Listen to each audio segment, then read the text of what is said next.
오늘은 출애굽기 3장 말씀입니다. 모세의 소명과 출애굽의 비전. 우리 성도 여러분, 오늘도 하나님의 말씀 안에서 승리하십시오. 화이팅! 여러분, 출애굽기 1장에서 우리는 이스라엘이 애굽의 압제 아래 신음하는 모습을 보았습니다.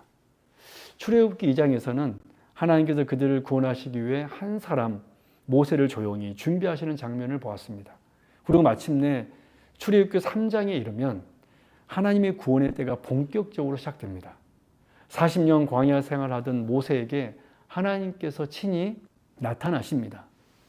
이 장은 단순한 소명 이야기가 아닙니다. 하나님이 어떤 분이신지, 구원이 어떻게 시작되는지, 그리고 하나님 어떻게 사람을 사용하시는지를 보여주는 장입니다. 오늘 본문은 우리에게 이렇게 말합니다. 구원의 시작은 하나님께 있으며 하나님은 그 일에 사람을 부르신다. 이 말씀을 세 가지로 살펴보겠습니다. 첫째 1절에서 6절 말씀으로 떨기나무 불꽃 가운데 나타나신 하나님. 모세는 광야에서 양을 치고 있었습니다. 특별할 것이 없는 평범한 하루였습니다. 그런데 호렙산에서 떨기나무에 불이 붙었으나 사라지지 않는, 타지 않는 광경을 봅니다. 매우 신기한 광경이죠. 그때 하나님께서 그 가운데서 모세를 부르십니다. 모세야, 모세야. 그리고 말씀하십니다. 네가 선 곳은 거룩한 땅이니 네 발에서 신을 벗으라. 하나님은 고통의 역사 한가운데서 스스로 나타나셨습니다. 이스라엘의 구원은 모세의 계획에서 시작된 것이 아닙니다. 백성의 힘에서 나온 것도 아닙니다. 하나님께서 친히 내려오셨기에 시작된 것입니다. 불은 붙었지만 나무는 타지 않았습니다. 이것은 상징입니다. 압제 속에서 고통당하던 이스라엘은 불 속에 있었지만 완전히 사라지지 않았습니다. 하나님이 함께 하셨기 때문이죠. 바로 떨기나무 가운데 하나님께서 임하신 것처럼.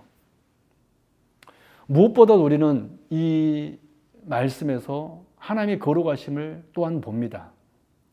하나님은 사랑이시지만 동시에 거룩하신 분이십니다. 구원은 하나님의 거룩한 임재에서 시작됩니다. 여러분, 우리는 하나님을 너무 익숙하게 대하고 있지 않습니까? 하나님은 우리의 필요를 채워주는 존재가 아니라 먼저 경외해야 할 거룩하신 분이심을 믿으시기 바랍니다. 신을 벗는 마음으로 하나님 앞에 서십시오. 경외가 회복될 때 소명이 시작되고 구원이 시작됩니다. 두 번째로 7절에서 15절의 내용으로 부르심과 하나님의 이름 계시. 하나님은 말씀하십니다. 내가 내 백성의 고통을 분명히 보고 그 부르짖음을 듣고 그 근심을 알고 있다. 하나님은 멀리 계신 분이 아닙니다. 보시고 들으시고 아시는 분입니다. 그리고 말씀하십니다. 이제 내가 너를 보내리라. 여러분, 놀라운 진리가 드러납니다. 구원의 주체는 하나님이십니다. 내가 내려가서 그들을 건져내리라고 말씀하십니다.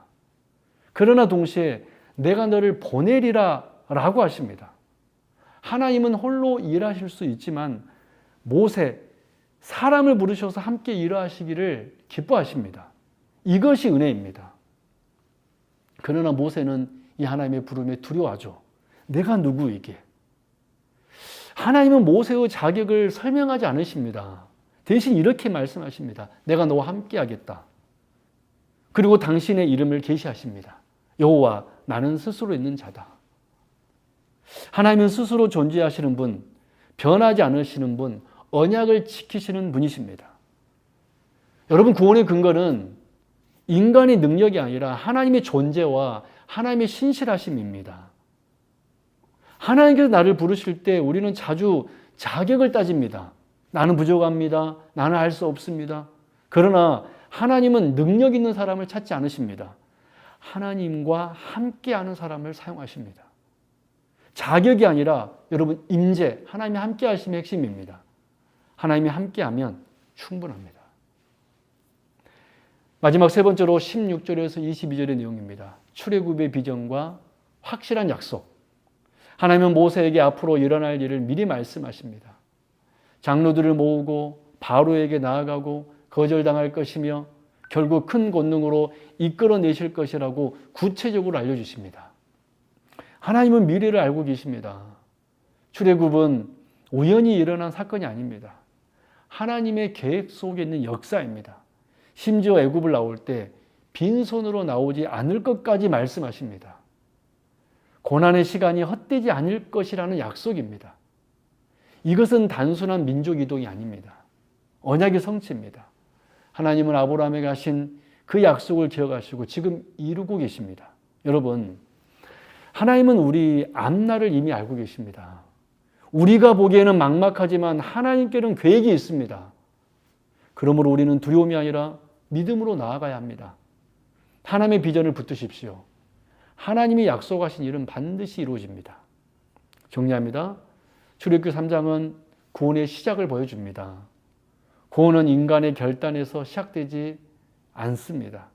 하나님의 나타나심에서 시작됩니다. 구원은 인간의 능력에 달려있지 않습니다. 오히려 하나님의 이름과 신실하심에 달려 있습니다. 그리고 하나님은 그 거룩한 일을 이루심에 있어 사람을 부르십니다. 모세를 부르셨듯이 오늘 또 우리를 부르십니다. 혹시 나는 광야에 서 있다고 느끼십니까? 평범하고 지루한 일상처럼 보입니까? 그러나 하나님은 그 자리에서도 부르실 수 있습니다. 거룩하신 하나님을 경외하십시오. 하나님의 함께 하심을 신뢰하십시오. 그리고 그 부르심 앞에 겸손히 순종하십시오. 구원의 열쇠는 하나님께 있습니다. 그리고 그 하나님은 오늘 또 우리와 함께 하시기를 기뻐하십니다. 아멘.